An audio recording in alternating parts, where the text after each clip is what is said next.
മസനഗുഡി വഴി ഊട്ടിക്ക് പോവാൻ നിൽക്കുന്നവരൊക്കെ ഒന്നവിടെ നിന്നേ.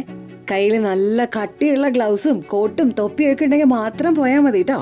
കാരണം വേറൊന്നുമല്ല, തണുത്തുറഞ്ഞ് ഊട്ടിയിലെ താപനില 0 ഡിഗ്രിയിലെത്തി എന്ന ആശങ്കാജനകമായ റിപ്പോർട്ടുകളാണ് ഇപ്പോൾ പുറത്തു വരുന്നത്.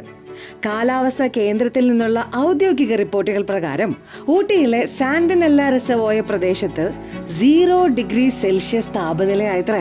അവിടുത്തെ മറ്റ് സ്ഥലങ്ങളായ തലൈക്കുന്ത, കണ്ടൽ എന്നിവിടങ്ങളിലൊക്കെ 1 ഡിഗ്രി സെൽഷ്യസ് താപനിലയായെന്നൊക്കെയാണ് റിപ്പോർട്ടുകൾ. എന്താല്ലേ? ഇനി ഊട്ടിയിലെ പ്രശസ്തമായ ബൊട്ടാണിക്കൽ ഗാർഡൻ പ്രദേശത്ത് 2 ഡിഗ്രി സെൽഷ്യസ് ആണ് താപനില രേഖപ്പെടുത്തിയതെന്നും അറിയാൻ സാധിച്ചു.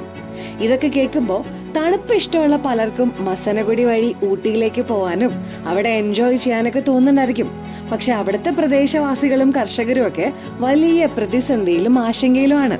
എപ്പോഴും തണുപ്പുള്ളിടത്ത് താമസിക്കുന്ന ഇവർക്ക് ഇതൊക്കെ ഒരു പുത്തിരിയാണോ എന്നായിരിക്കും നിങ്ങൾ ചിന്തിക്കുന്നല്ലേ? അതിന് പുറകിലൊരു കാരണമുണ്ട്.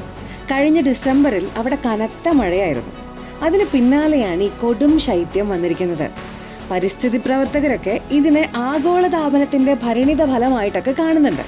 ഈ ഒരു അവസ്ഥ അവിടുത്തെ തേയില കൃഷിയെയും ജനജീവിതത്തെയും ഒക്കെ ദോഷകരമായി ബാധിക്കും എന്നൊക്കെയാണ് വിലയിരുത്തപ്പെടുന്നത്. മൂന്നാറിലും സമാനമായ സംഭവങ്ങൾ മുമ്പ് ഉണ്ടായിട്ടുള്ളത് നിങ്ങൾ ഓർക്കുന്നുണ്ടല്ലോ അല്ലെ? അപ്പോൾ മസനഗുഡി വഴി ഊട്ടിക്ക് പോകുന്ന വഴിയെ നിൽക്കുന്നവരോട് ഈ ഒരു കാര്യം ഒന്ന് അപ്ഡേറ്റ് ചെയ്തെന്ന് മാത്രം. ആഗോളതാപനത്തെ അതിജീവിക്കാൻ ശ്രമങ്ങൾ തുടങ്ങിയില്ലെങ്കിൽ ഭൂമിയിലെ മനോഹരമായ പല സ്ഥലങ്ങളും കുറച്ച് പ്രശ്നത്തിലായേക്കും.